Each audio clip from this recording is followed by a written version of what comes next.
recording, and looks like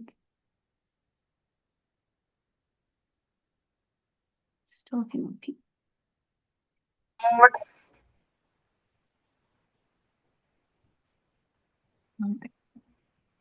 Well, good afternoon, everyone. Thank you for joining us for the fourth stakeholder steering committee meeting. But if you've been following this process since the PCAP, I think it's like number 6 or 7. And so a lot of you are a part of that committee as well. Can just get started with a few introductions and overview of today's meeting. Could advance the slide, please. So my name's Simran Judy. I'm the project manager for the Fresno County Comprehensive Climate Action Plan, which is phase 2 of a 3-phase process as funded by the US EPA for a climate action plan grant for our region. We're working with LSA, SSG, and Southwest Strategies, and we have Jessica, Christine, Kayla, Esteban, and Jessica here today for the stakeholder steering committee meeting. So they'll have an opportunity to, present to you all today. Next slide, please.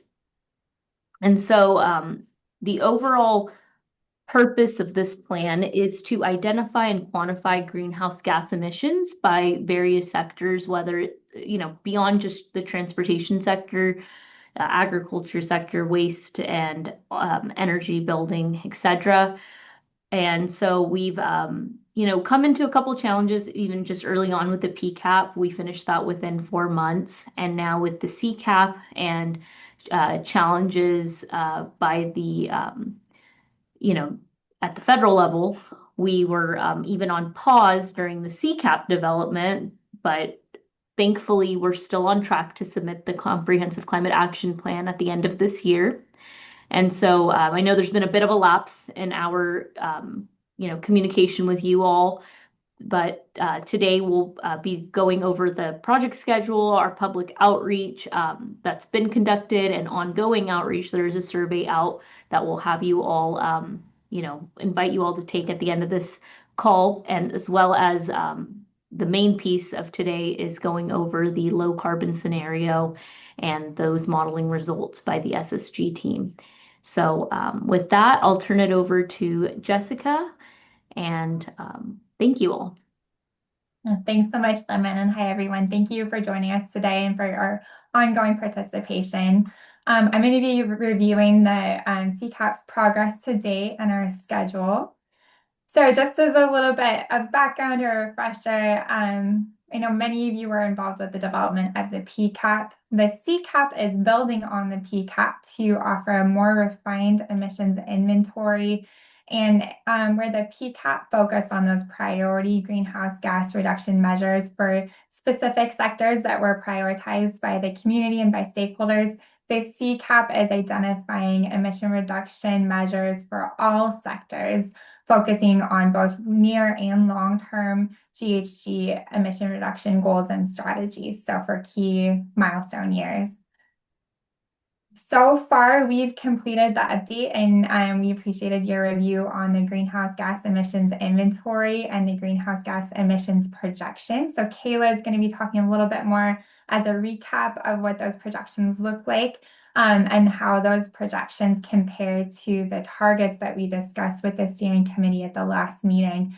We also, based on the results of the initial public survey and what we heard from the steering committee at the visioning exercise, we've identified some best practice greenhouse gas reduction measures for different sectors.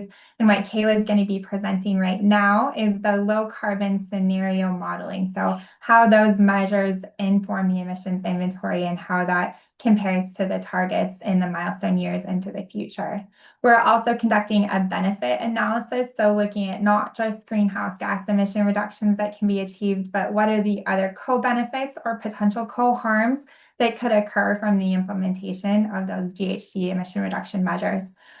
Concurrently with those processes, we're looking at the impacts of the reduction measures or policies to low-income disadvantaged communities. So that's the LIDEC analysis, which is ongoing right now and is an update to what was analyzed as part of the PCAP. And then we're going to be giving an update on the ongoing stakeholder and public engagement process. The next steps is we're going to be working on identifying authorities for implementation of the measures, as well as potential funding sources for those measures. And we're going to be conducting a workforce planning analysis. And so wanted to flag that workforce planning analysis piece. You all should have an invitation on your calendar for next Thursday for a focus group meeting where we're inviting the stakeholder committee, the public, and also specific agencies and industrial representatives to give feedback on the workforce planning piece of the plan. So looking at the schedule, this was our original schedule. And like Simran mentioned, we did have a bit of a pause due to the kind of federal funding situation at the start of the year. We are on track for submittal of the draft plan, publication of the draft plan in the September timeframe for public review, and then looking to have the plan finalized for submittal to EPA by the end of the year. So that deadline is coming up quickly. So we've got a lot to do, and we're excited to get your feedback here as we're starting to wrap up the final analysis on the plan. But with that overview, I will turn it over to Jessica Lutenauer, who's going to give an update on the outreach conducted to the plan so far and what we're looking at into the future. Thank you, Jessica. So as you may recall, we did a survey a while back to gather public feedback. And based on the results of that survey, we have launched a secondary survey that's a little bit shorter and have begun promoting that. We've gotten several responses, about a dozen or so far, and are really moving into our big push to promote that. So we've distributed one e-blast. We're going to continue distributing e-blasts, promote the survey over social media, and then we have a news release as well that we'll be following up with media outlets to push out the news about that. So that is available on our website. You can see the QR code there in the corner, and we would encourage everyone on this call to take the survey, to promote the survey via your own channels. We would greatly appreciate that. We also have a final pop-up event planned for a farmers market this month, again, to promote the survey both digitally and in print, and continue engaging people on what the CCAP is, what it's going to include, and how it's going to benefit the community. So those are kind of the high-level updates. As we move forward, we'll continue with our outreach and to keep you informed, but I would be happy to answer any questions you might have.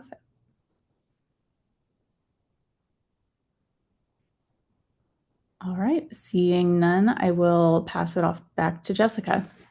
Oh, I just wanted to add one thing for the group that we do have a project website for the CCAP. So if at any point you just want a refresher, you need to pull any materials for your own, your own work products over at your city, please feel free to use that as a resource. And that also has the surveys and the meeting minutes from the previous stakeholder steering committees. And I saw a question from Sarah in the chat. Yes, we will send the materials for reposting. Thank you. Awesome. Thanks, Jessica, and thanks, Sarah, for flagging that. All right. Well, with that update and overview, the bulk of our meeting today is really going to focus on the presentation about what the low carbon scenario modeling results look like, as well as some updates on the benefits analysis. So I'm going to stop sharing and I will hand it over to Kayla Rakes from SSG for the presentation here. Thanks, Jessica. Give me 1 second here. Great. So as Jessica mentioned, we'll be talking about some of the modeling results today. We actually have a bunch of modeling results to show you guys. Very exciting stuff here. We're going to do a quick refresh over the scenario. So we'll be looking at the business as planned and low carbon scenarios that have been modeled, talking mostly about the emission reductions. Since we've already presented that, that'll be a quick overview that Esteban will be giving. We'll talk a little bit about how financial modeling works, how we approach it, and then we'll be showing you the financial modeling results. And that'll include things like the net present value and also the social cost of carbon here. We've dedicated a specific section to the social cost of carbon since it's a little bit different. And then we'll present some of the co-benefits, looking at the criteria and air pollutants reductions and some of the cost benefits that households might see in Fresno. So with that, I will hand it over to Esteban to give a quick presentation on the scenarios. Okay, thank you, Kayla. Thank you everyone for being here today. So I'm going to start with a quick refresh about the different type of scenarios. So to start, we model three possibilities here. We have first the business as usual. That basically is a scenario that assumes no significant policy change through the different years that we are modeling. Additionally, we have the business as planned. That is the scenario that incorporate intent policy, climate policy that are going to be implemented or they are already implemented. And then we have the low carbon scenario that presents some new initiatives, and so we are modeling different actions, and this action allow us to test what are going to be the implication of different pathway that we can take to the future. Starting with the a comparison between of the three main scenarios, here we have like a total emissions for each of the scenario over time from 2019, that is our baseline, to 2050. So the BAU, the business as usual pathway, show emission remaining largely flat. So we have an increase of emission from 12.5 metric ton of CO2 equivalent to over 15. In the case of the business as planned, we see a decline consistent with that is aligned with the current commitment in the county. But we have a reduction from 12.5 to 9.4. This is a significant reduction there. But we know that it's not enough to meet the state target. In the case of the low carbon scenario, we have a pathway that shows most significant reduction. Now we are going to be seeing so the significant reduction reaching out the 2.3 metric ton of CO2 equivalent. If we now we are going to be see the comparison, we are the main sectors that are having emission there. So by 2050, we have first, if you can go to the next slide, please.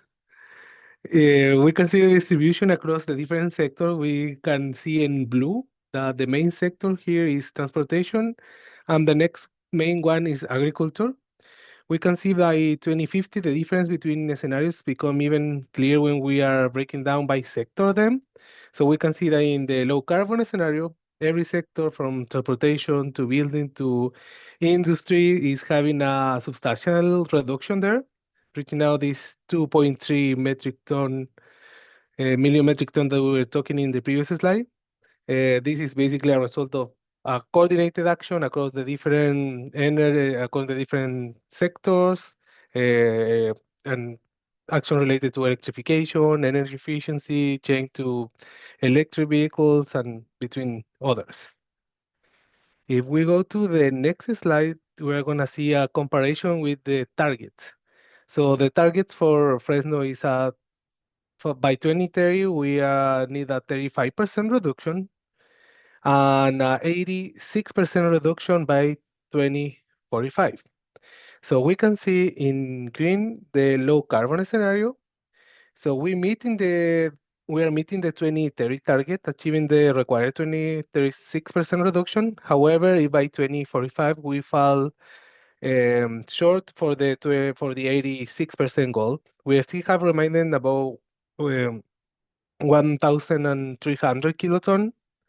So that is 1.3 million metric ton that we are still having about. So that is indicate that if we want to reach the goal, we still have room for improvement, and particularly in agriculture or in transportation sector, we can still have be more aggressive with the action in those sectors. I think the next slide is going to explain a little bit better where the difference here. So in this chart show the total emissions by sector for the low carbon scenario. We are seeing that the biggest reduction is coming from transportation, the blue one in the chart, and some the use of stationary energy in the industrial, residential, and commercial sector, since we are also making the grid um, carbon free. We are seeing a massive reduction there. And however, we still have some remaining emissions coming from agriculture.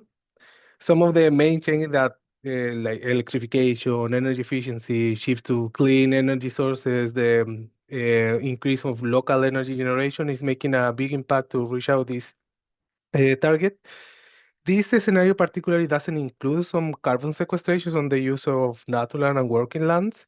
So that's why we are not seeing the same number by 2050. That in this case is 3 million of metric ton compared with the 2.3 that we show in some previous slide. And again, we have like some possible additional action if we want to address the gap that we are having, particularly by 2045 when we are not reaching meeting the target. So this is something that we can discuss later. And this other chart is showing similar than the previous one, but in this case we are incorporating the carbon sequestration that is coming from the natural and working land. So we are seeing here a difference of 0.7 million of metric ton of CO2 equivalent. So in this case, we are reaching out the 2.3 million of metric ton. But again, still room for improvement in the agriculture and transportation sector there. In the next slide, I'm gonna be showing some wages, so what are making the biggest impact compared in the VAP scenario. So coming from VIU to VAP, we model some particular actions. So the one in red that is making one of the biggest impact are the CAFE standards for the vehicles. We also are decarbonizing the grid, so we are having a electricity grid more green, that is the one in yellow. And then following that, we have some action related to commercials use of EVs that is also having a big impact, plus some residential rooftop. With those, we are making almost the 80% of the reductions in these actions. If we go to the next slide, we are going to see an overview of the low carbon wages diagram. We can also see here what are the areas that are having the main impact. So it's not surprising that the first two are commercial use of EVs in red, and then in yellow, orange. We have multiple colors here because we are modeling multiple actions.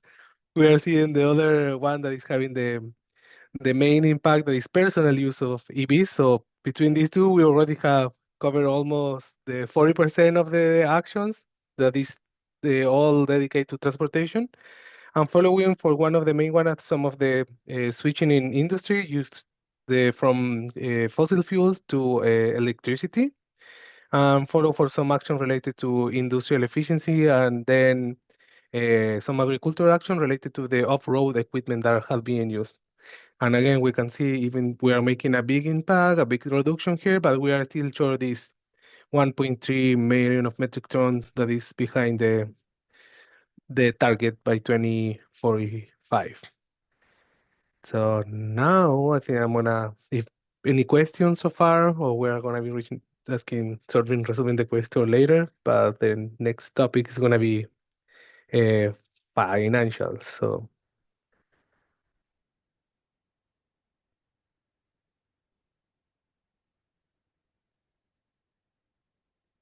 the rule of 5 seconds. We don't have questions in this first part.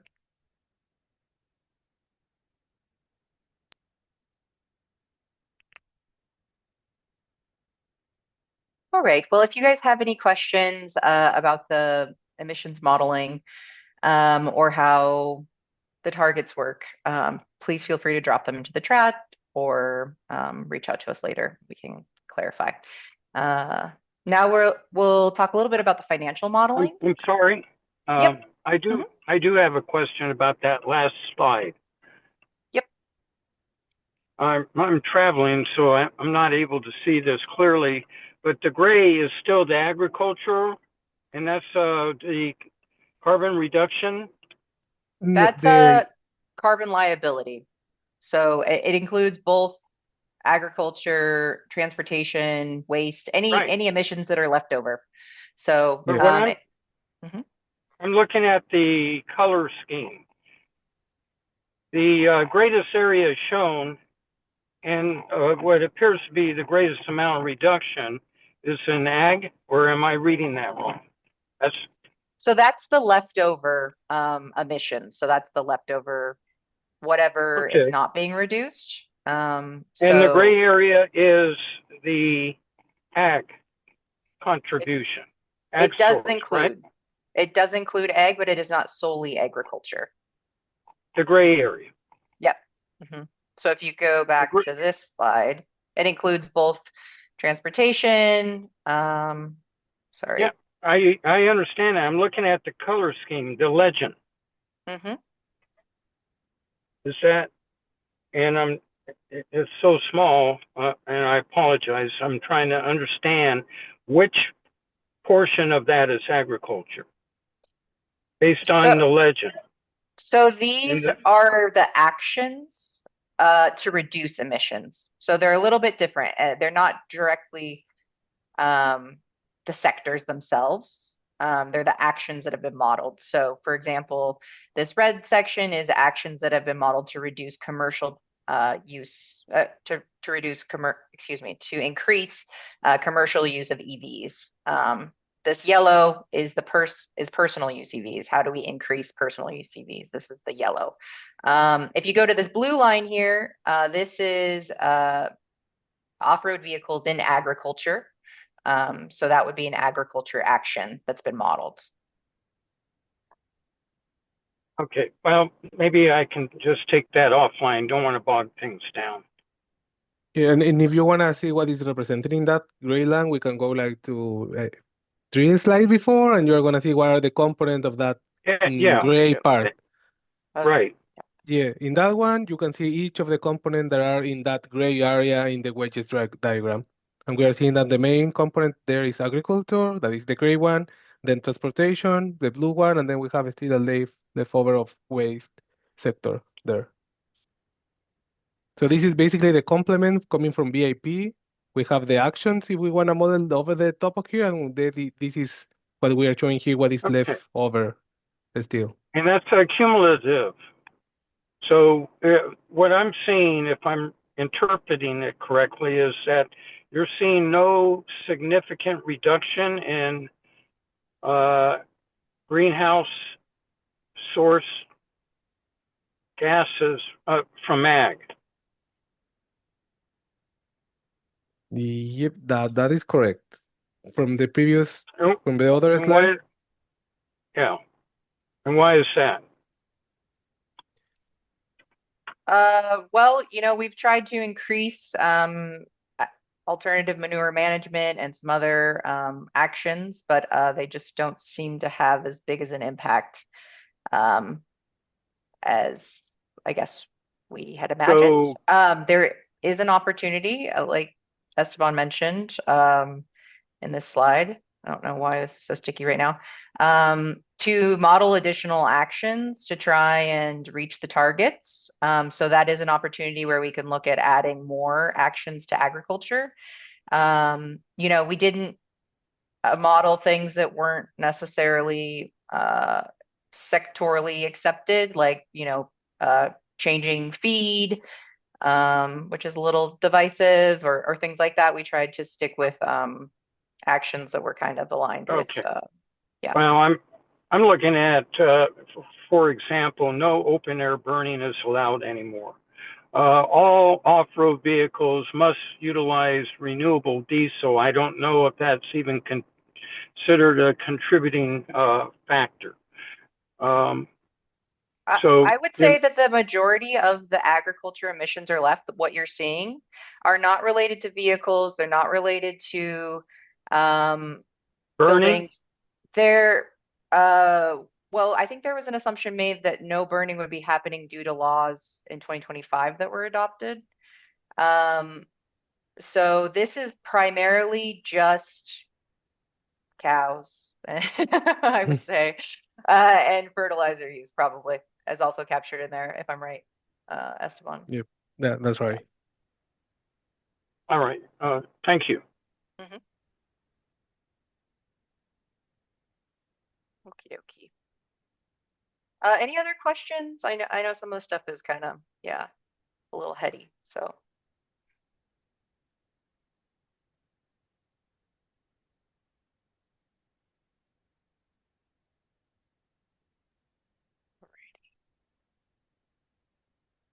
So we're going to move over to the financial modeling quickly and dive in.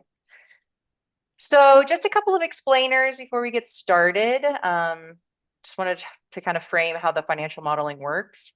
We'll be talking a lot about net present value. Net present value is a common financial tool used to assess the economic return of an investment over time. It's normally calculated by taking the difference between the investment cost and the value of future benefits like savings or revenue. Maybe counterintuitive, but if a net present value is negative, it means that the investment is projected to generate more value or more savings than it cost, which can be seen as a good thing. And we're treating avoided costs like reduced energy cost or fuel expenses as a form of as a benefit. If the net present value is positive, the investment is expected to cost more than the value that it generates. So we apply this approach across each of the climate actions that have been modeled to determine their net present value. So I'm just going to give a quick example here to kind of explain this a little bit more. Let's say that you're purchasing one electric vehicle that costs $7,000 more than an internal combustion or a fossil fuel vehicle equivalent in 2021. There will be fuel savings from switching from gasoline to electricity of $2,000 per year, and maintenance costs are reduced for purchasing an electric vehicle by $500 a year. This is all just very theoretical. And it has a useful life of 10 years. So with that, we have in this blue line here the investment cost, which is a large capital cost to purchase the EV. This is the upfront cost, the premium, compared to conventional vehicle. In the following years, we start to see savings that emerge from the transition with reduced fuel costs and maintenance costs. And this is over a 10-year period of the useful life of the vehicle.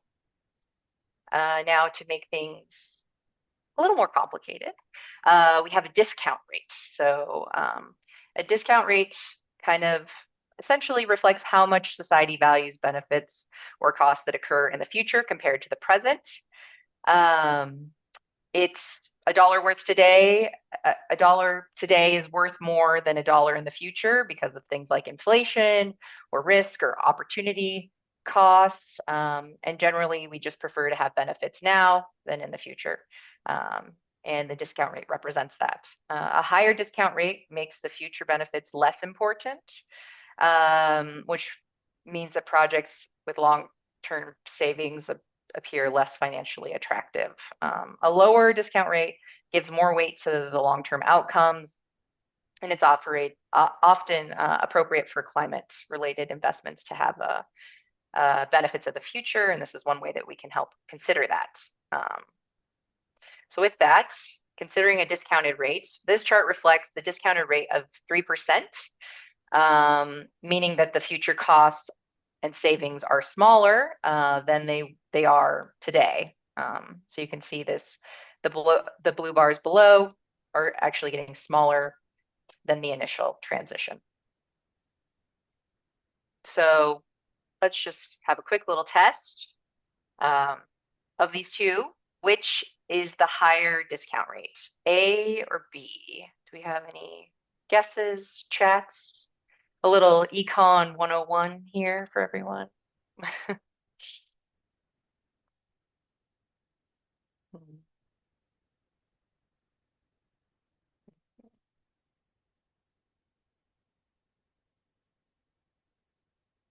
All right. Well, so just so everyone's aware, the B is the higher discounting rate. So as you can see, it gets smaller over time, meaning it has a higher discount rate, and we have less value in the future than we do in the present. Alrighty, so with that, let's say that the city purchases its first EV in 2021. That's its initial investment cost at the top, and it's going to purchase a second EV in 2022. So here we have the investment costs. We use data sets to kind of inform how much those investment costs will be. Projections from places like the IEA tell us how much the variation between an EV may cost in 2021 and 2022. And then we also use these same and different data sources to project what the fuel costs will be in different years. So the fuel costs may vary over time. So you can see that also here represented. And then if you add the costs together, we can see the initial cost in 2021 is just representing the initial capital cost. We don't see the savings starting in 2022 because we have a second purchase of an EV, which means that we aren't necessarily seeing the savings from the first EV happen yet. But then in 2023 and through 2030, we do see the combined savings of the two vehicles from both the fuel and maintenance savings. And then after the useful life of the first vehicle has ended, then we only are seeing the savings from the second EV purchase. So this is kind of the culmination of how these two concepts work. And then, we're not just talking about two EVs here, we're talking about thousands of these EVs. So this is kind of the addition and what those additions look like over time. So just a quick little run through of how the financial modeling is set up, and just wondering if that's clear for everyone or if anyone has any questions about this.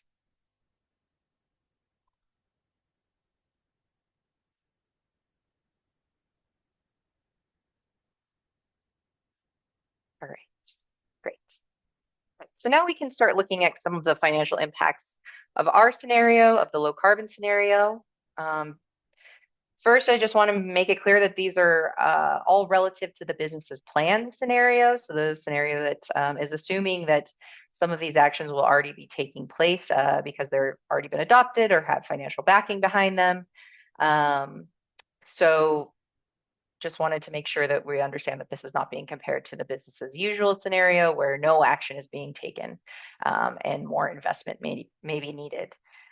We group the financial impacts into 4 categories to make it easier to understand and compare across actions. We have capital expenditure, which is the upfront cost. We've already talked about that. Energy savings, so reduction or increases in energy bills or due to efficiency measures or cleaner technologies. Operating and maintenance costs and savings. And this is going to be things like lower maintenance costs over time or higher maintenance costs based on the technology. For example, electric vehicles tend to have lower maintenance costs since they have less moving parts than a gas-powered vehicle, which is something that's considered here. And then we also have revenue generation, which is predominantly associated with renewable energy production. So these are kind of the key elements that we'll be tracking for looking at the financial impacts. So in the scenario here, we have high initial investment costs, but we do start seeing savings from those initial investments in 2033, and that's when the savings start to become more robust, largely due to increased investments in renewable energy, home solar EV, home and commercial PV, solar installations, and the capital expenditures for the total of the scenario is about $24.9 billion, and these energy savings here are about $35 billion. And you may be wondering where those investments are largely. again, apologies that these legends are a bit small and have a lot of colors on them, but there's a lot of actions that we're modeling here. So you can see the highest costs are going to be associated with residential retrofits in the beginning here, as well as non-residential retrofits. And then we can see in the pink is going to be residential rooftop solar, and non-residential PV is this green color. Other colors that might stand out to you are the red, which is the shift towards transit, so mode share shift, and shifting towards active transit modes, have some higher initial investments, and then those investments kind of change over time.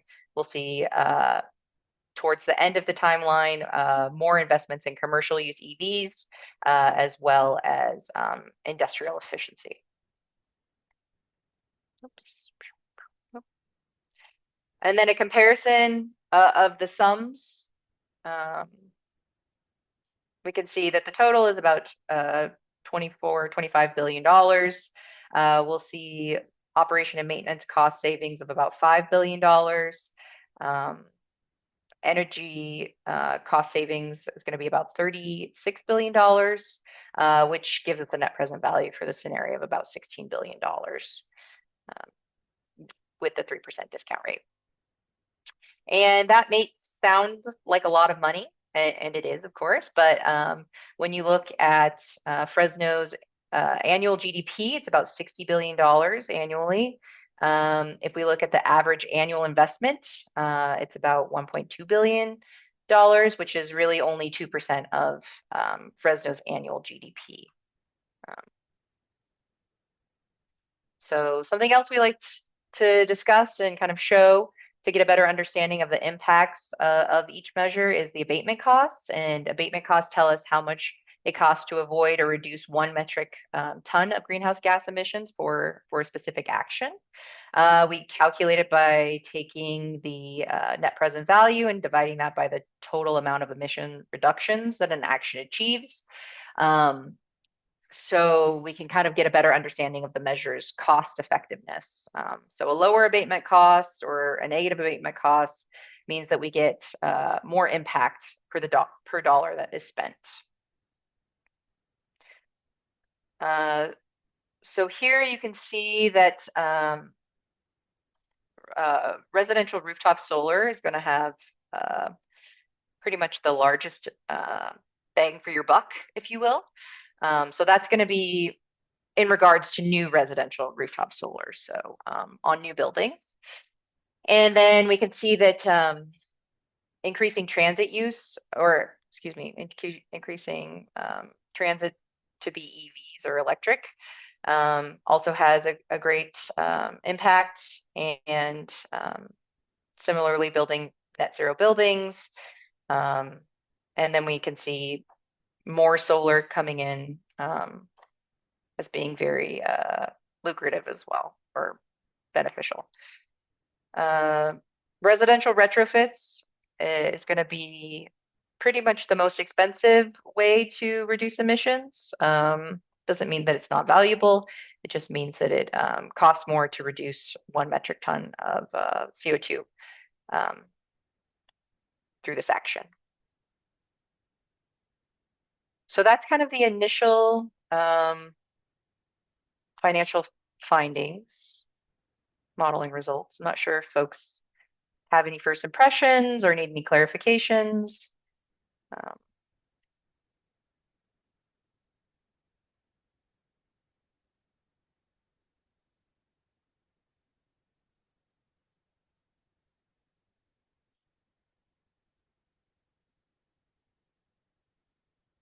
And we will send all of this over so everyone has time to look at it on their own as well and send along questions.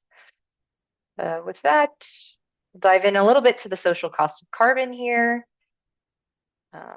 So the social cost of carbon compares the societal benefits of avoided emissions against the economic costs of the climate actions. Essentially, it's kind of a climate cost benefit analysis. that includes the long-term or intergenerational impacts.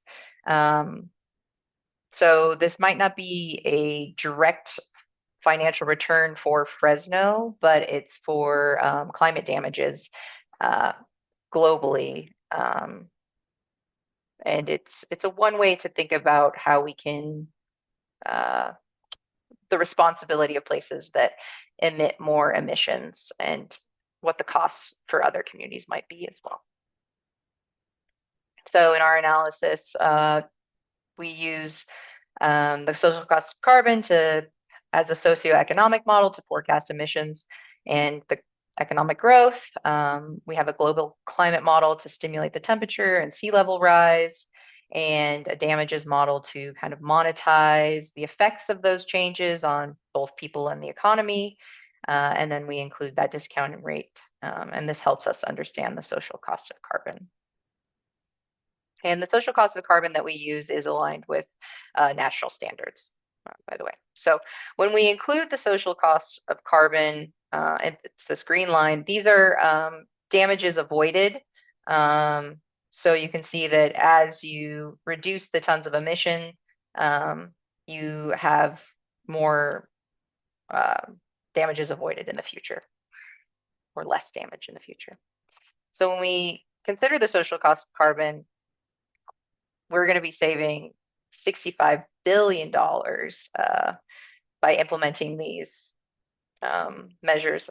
And I think, you know, like I said, it's not money that's directly going into Fresno, but if you think of the climate impacts that Fresno might be experiencing at large, thinking about wildfires and droughts and things like this, this is the cost that kind of is representative of those damages. So annually, you can see the avoided damages is about $2 billion, and cumulatively, it's about $32 billion. So, alrighty.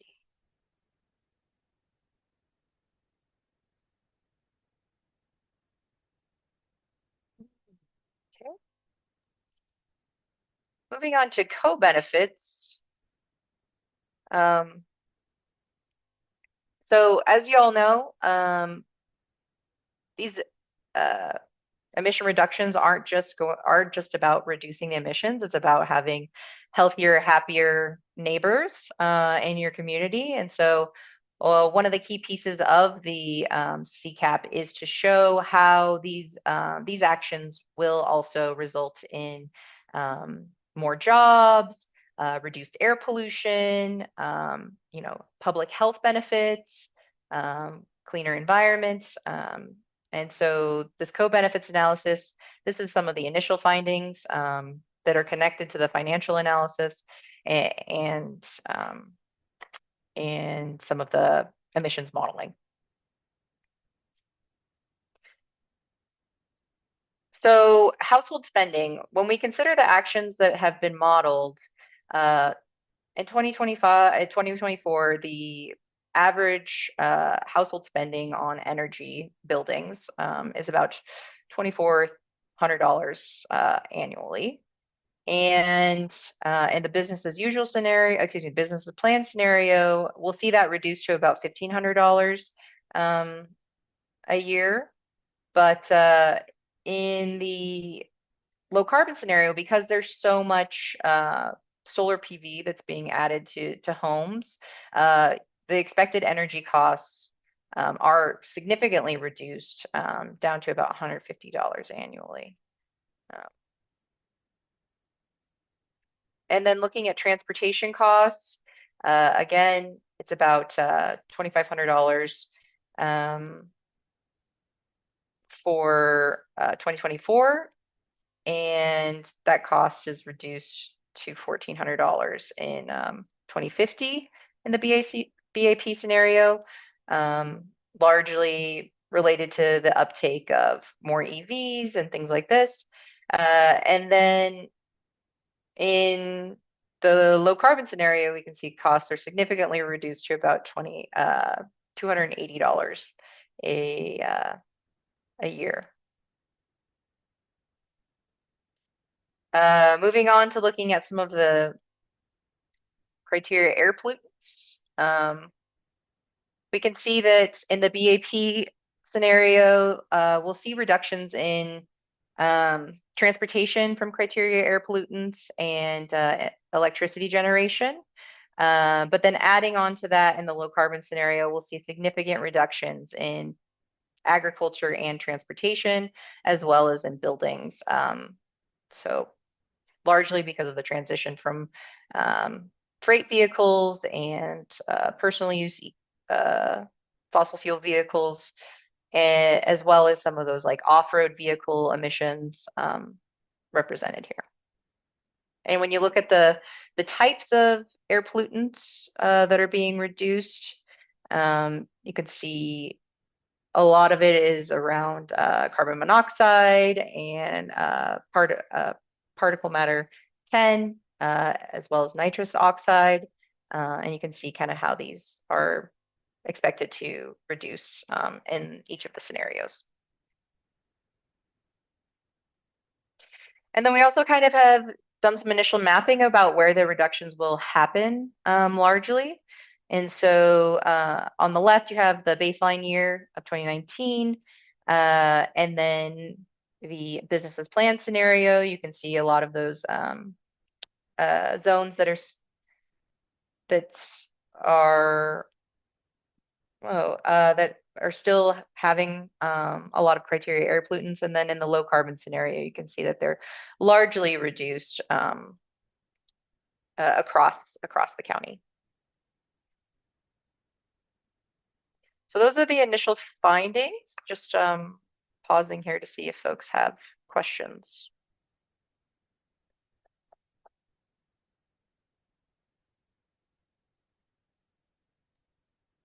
I have a question. Is there a per capita reference point on the reductions?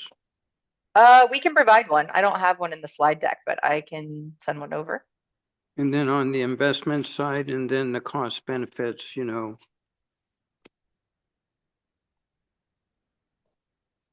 Cost benefits per capita?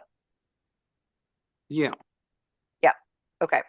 Yeah, we can. I think the reason why I'm asking that question is I think that is how people can relate to it. They say, well, okay, I'm doing good things. You may not be doing good things, but the average is, and over time, and so what is the average per capita benefit that's being realized? And if you dollarize it as well, I think it helps out, at least from my perspective. That's a good note. Yeah, we can definitely provide some per capita investment costs and criteria air pollutants as well. Per ton of C and all that good stuff. And then dollars associated with investment. What is it going to cost me in theory on a per capita basis? And then what are the realized benefits? And you also had the social benefits like better health. Yeah. Health benefits. That is forthcoming, I would say, the health benefits. This is the initial findings from the modeling, but the next steps is to look at there's an EPA tool called COBRA that'll help us quantify some of the public health costs associated with things like asthma attacks and things like this. Yeah. Yeah. Days lost, productivity, Yeah, exactly. Thank you. Yeah. Yeah, we'll get some per capitas for you. Sophia. Yes, hello. Thanks for the presentation. I was curious to know in the final report, are you going to be breaking down these projections and targets by jurisdiction, or is it going to be just countywide? We will be doing it countywide. I would say we don't have I think it would be difficult to break it down by jurisdiction. But we will be trying to decipher how much each like program or incentive that we'll be proposing will cost the county at large. And I think that that might kind of inform who would be paying for that, I think. So Yeah, I guess that's another question is the county is the COG or the county planning on pursuing some funding for implementation of these items or anticipating that the local jurisdictions would be doing all that or a combination of the two or I think that might be a question for Simran. Well, right now, didn't we break it down by jurisdiction in the PCAP? Or am I mistaken? For costs, we didn't. I think this is the first cost that financials we've produced, I think. Okay, so, but the emissions were broken down by like jurisdiction, right? So do you think, I guess we could make some connection to like the per capita, like by the population of each city, would that be possible It with the might be model? Or possible. would Yeah. I just don't know if it would be accurate, but it could be inferred. Like it could be like we could definitely make that addition, Sophia, is what I'm trying to get at, is like if we can include it in the plan and kind of frame it as, by population, what the cost would be. yeah, I'm just Helpful because I know you guys are having some challenges at the city with the former action plan. So yeah, our greenhouse gas reduction plan. And so we are looking at this with an eye toward how can we use it, yeah. to either update our own cap or even lean into this one as being our cap. We don't know yet, what the possibilities really are. But yeah, just looking at it from the point of view of, the city using some of this and being able to implement. So Yeah, I think we Yeah. can talk offline as well yeah, about absolutely. what criteria that the city would require to adopt it as its CCAP or cap. Yeah, maybe we should set up a meeting Yeah. to talk about that. That would be helpful now that we're getting further along. I would say too, Sophia, that as a part of the implementation actions for each of the measures, that it will identify who the lead entity is to implement that. So, obviously, some of the actions are only under like local jurisdiction will be able to implement that, and I think that those actions might inform who would be applying for funding. Yeah, but I agree that we should have maybe a side conversation on what might be there's also something beneficial. to say about the city of Fresno actually being the MSA. So, yeah, we'll talk about Yeah, what okay. that looks like. But I think your other question was, which Simran, maybe you can answer, was who would be applying for funding if it would be tied to the actions? Would that be a county piece of it, or do you? The COG could apply and have a coalition, which is kind of like how the EPA, I think coalition applications are like seen in a better are supposed to be more successful. We're like currently looking at other EPA grants, and it seems like they are in favor of funding, large, getting as much bang for their buck per se. Yeah. So I think the COG would be willing to serve as the primary applicant, but we would have to have like board resolutions from the agencies that want to be a part of that application. So Yeah. yeah. Okay, thanks. Do I hear multi-jurisdictional? Yeah.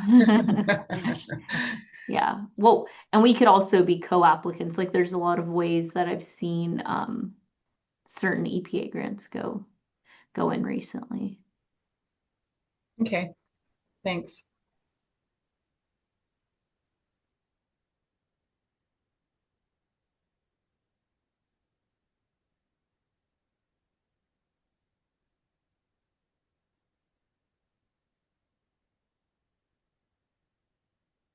All right.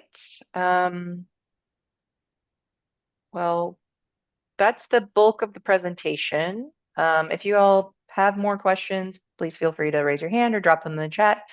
Otherwise, I will hand it over to Jessica. That's great. Thanks so much for the presentation there, Kayla.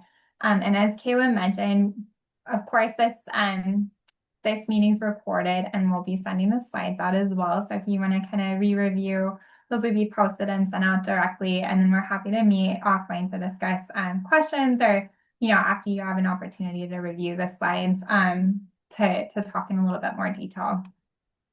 I'm going to wrap up the meeting though with some discussion around next steps and what to be on the lookout here into the future. So one is a call to action and a request to the steering committee to please help us drive survey participation. So if you can share the survey and the website to your networks, that would be very much appreciated.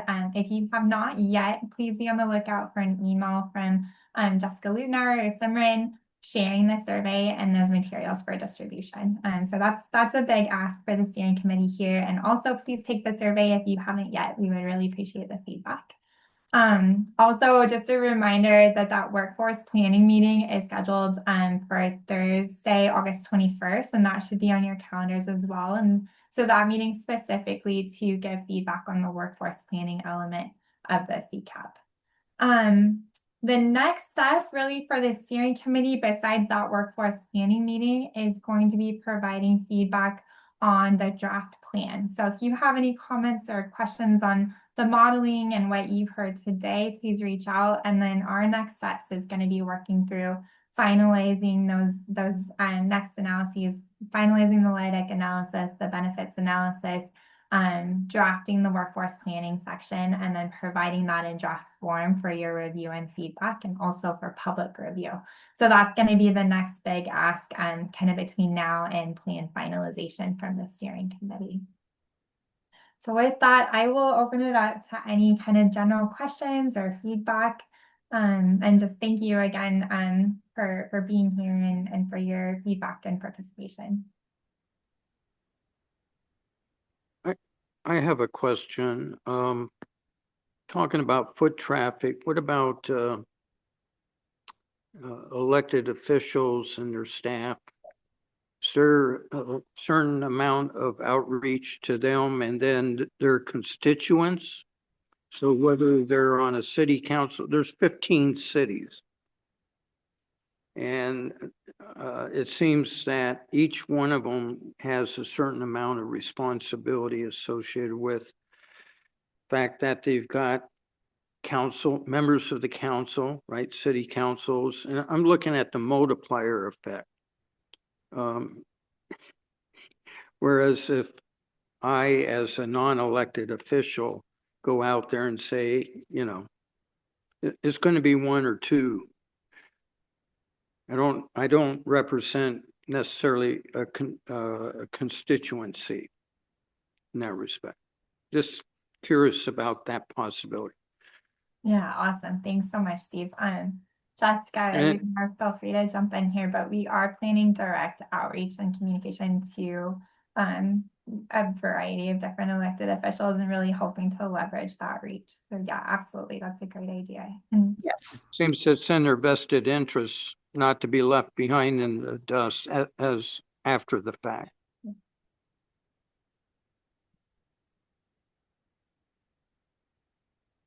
Absolutely. Jessica, do you want to chat a little bit about that strategy and kind of what's coming up here related to outreach to different electeds?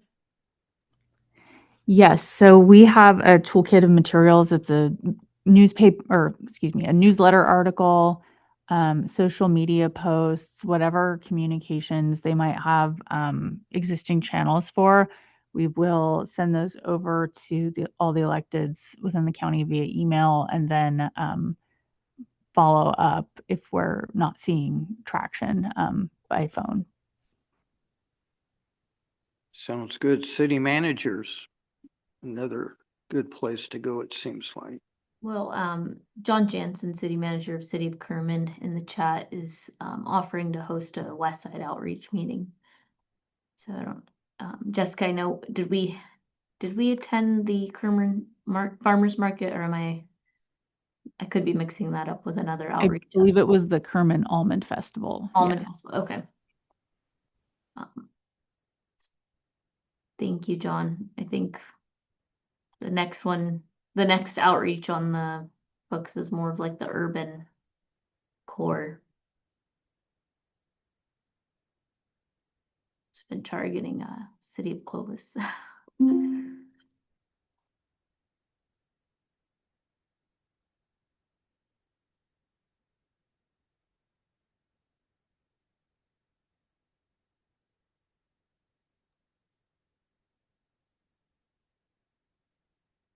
Okay.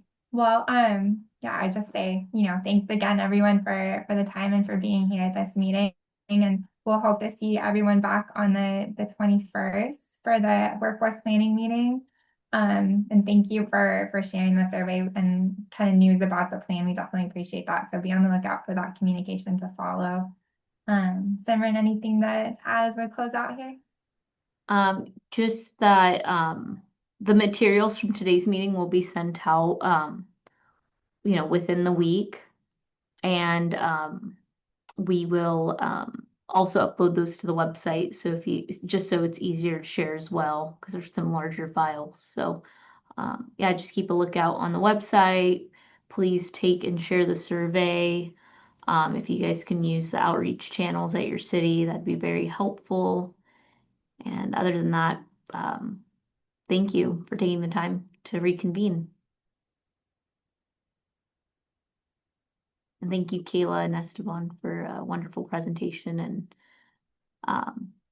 really loading us up on the potential, emission reductions in the next 20 years. Hey, John, did you want to share anything, or? No, just want to say goodbye. Oh, thank you so much. All right. Yeah. All right. Take care. Bye-bye.